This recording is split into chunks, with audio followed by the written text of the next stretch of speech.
Good morning, everybody. It is I, the villainous valuer of vintage volumes, vying for viewerships, and I am here with a fun one. It's New York Comic Con, and so as you see, this unruly pile of fucking stupid paper. Like, there's nothing to read on this. What? In God We Trust 1, United States issue, right? This is issue number 1 of the United States, right? But this is issue number 1 of United States. Who cares? It's all the same issue. There's really nothing here. This one you tried to get away. It's so stupid. These suck.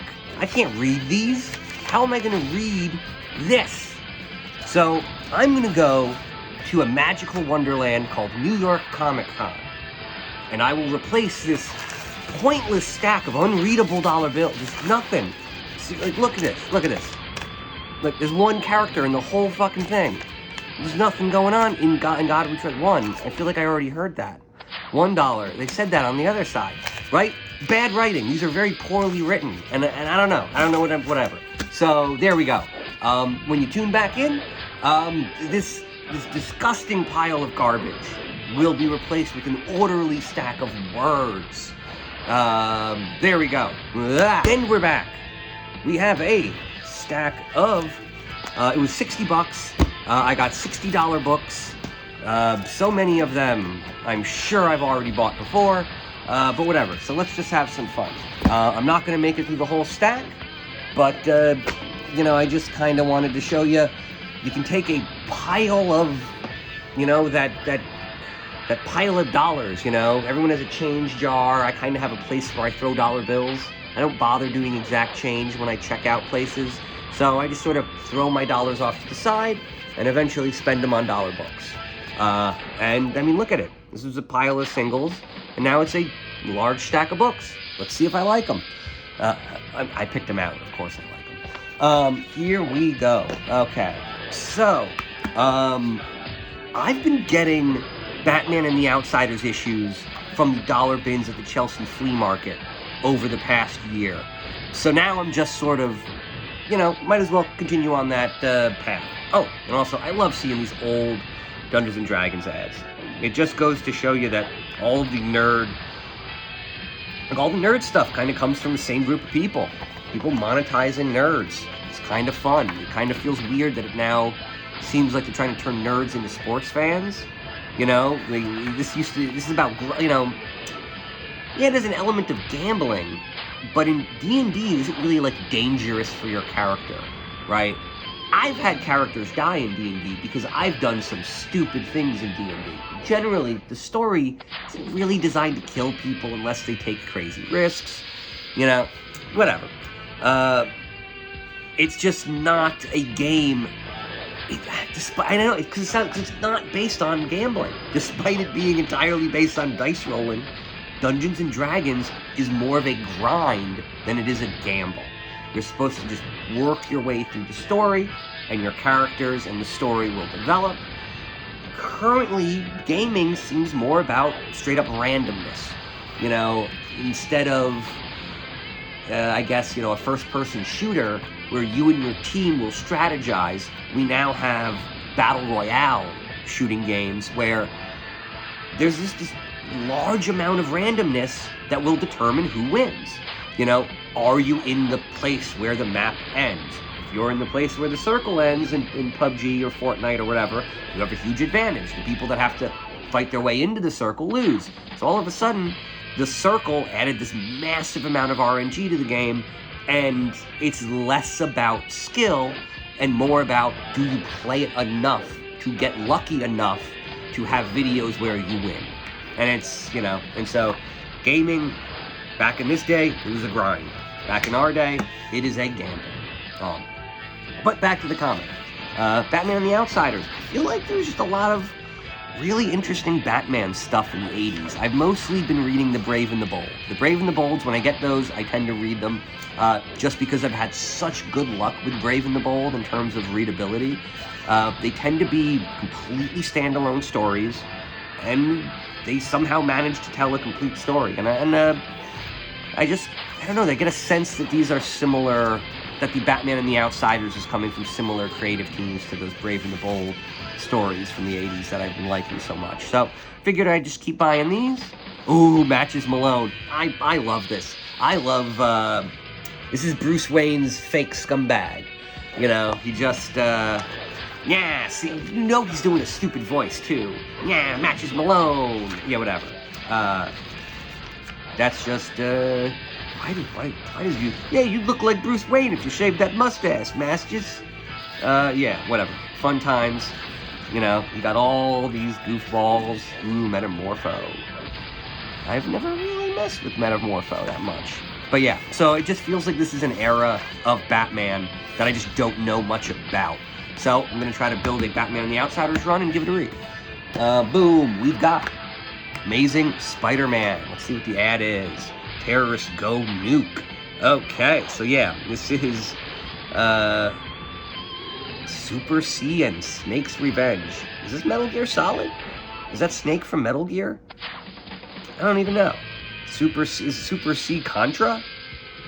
Is this Konami knocking off its own games back in the day? I don't know, but whatever. But looks good. I mean, this very much looks like Contra. Did this become Contra, or is this after Contra? Right, this is 1990. Gotcha. Okay, so this is an interesting book. So this is a standalone Marvel annual? Right, I don't really get it. It's not an annual. Is it an annual? No, it's annual 24, but it's Spidey's Totally Tiny Adventure Part 1, featuring Ant-Man. Very, very muddled branding. Okay, there we go. This, by the way, tons of water damage. It's all messed up, but there you go. It's a fun book. I wonder. Oh, look, Spidey and spiders. Spidey versus spiders. Is that going to happen? Or is it all ants? Ants should be on his side. I don't know. Whatever. Fun. Why not buy it? I bought it.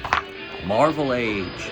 I like this. I like the idea of Marvel Age, and I also think it's like an interesting snapshot of the industry at a specific time. You know, this is what Marvel was writing about Marvel. This is what Marvel wanted people to think was happening at Marvel. Granted, this is a publication, therefore it's not the inside dirt. Although that's kind of what it's pitched as. So, it's just interesting to kind of, you know, get a sense of what they wanted us to think and when they wanted us to think it. Very fun stuff. You know, this is like half previews, half promo. Very, very weird. Interesting, fun, nonsense. Batman Nightfall. This is just a story that I've never bothered reading because I just don't think it's good. It was one of those, there were like 3 or 4 really bad major arcs for major characters that defined 90s comics. And that's the unfortunate reality, that 90s is defined within the hobby as quite possibly the worst period of comic book creation ever. And it kind of comes down to the fact that editorial was steamrolling the creators, and all of the major plot lines were clearly coming from an executive who didn't understand the medium, the art form, or the characters. So you had Nightfall, let's break the bat. You had Death of Superman. You had the Spider-Man clone saga. These were awful. They were heavily promoted. They had all these crossovers, tie-ins, and they sucked. They weren't good because the plot points weren't coming from creators who wanted to tell a story. The major plot point was coming from some producer at the top of the supply chain who simply wanted it to fit with their other marketing plans. So really, it goes, you know, the Clone Saga, Nightfall, and Death of Superman basically broke the comic book industry as a whole. But I kind of want to read these books. At $1 an issue, I'll read this story. So I kind of want to go back and actually read this stuff because I know it's not good. I mean, even just, I don't know, I just don't even get like weird artistic choices. Like, these people have eyes, right? Pupils, irises. You can see they have a structure of an eye. Okay, well, what about Zaz? Does Zaz have eyes? What is on Zaz's eyes? Is that actually anything? It just feels like a stylistic flourish of the artist. But like, this exists. It's supposed to be like things that exist. That doorknob represents a doorknob. Those eyes represent eyes. What do those? The hell is that? I don't think Zaz has eye implants. Is that his thing at this point? I always thought him as just a serial killer. I don't know. But these characters there were just choices made for no reason, right? And even look at this. The art just is so bad at telling a story. Look at this freaking Batman with no neck. Like, what is that even supposed to be? His neck is going out below his jawline. Like, the art doesn't make sense.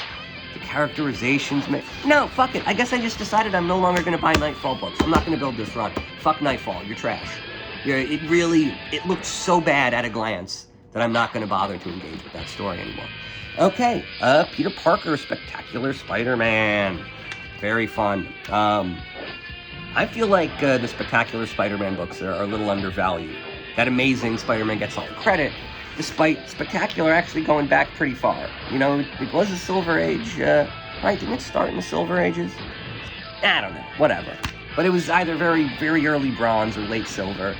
And there's a lot of very fun stories in there, and it just never really gets the same credit as the Amazing books. But, figured I'd give this a buy. What's that? We got Spalding, Street Ball, whatever, that's fun. Got Strong Arms, telling you to work out. The ads are so wonky. Park Rider, the Longboard. Ooh, look at this. I love this idea that, I mean, this became a major fad about 5 to 10 years ago. The longboard thing really started to pick up. But the idea is actually it was a fad from the 70s. You know, none of this stuff, none of these fads are actually coming around the first time when you see them. Very fun. Satisfy your meat tooth. Wait, what is this? Are they selling? Oh, okay. Mail order Slim Jims? Is that what this is? Am I supposed to? And then this one is a multi-level marketing scam. Am I supposed to buy and sell Slim Jims? Am I fucked up? I don't know. I don't know what's going on. Wow, free bikes. What is this? And this one is, no, just prizes. Nope, this is just a contest. It's a contest, which is relatively honest compared to multi-level marketing. Very fun stuff.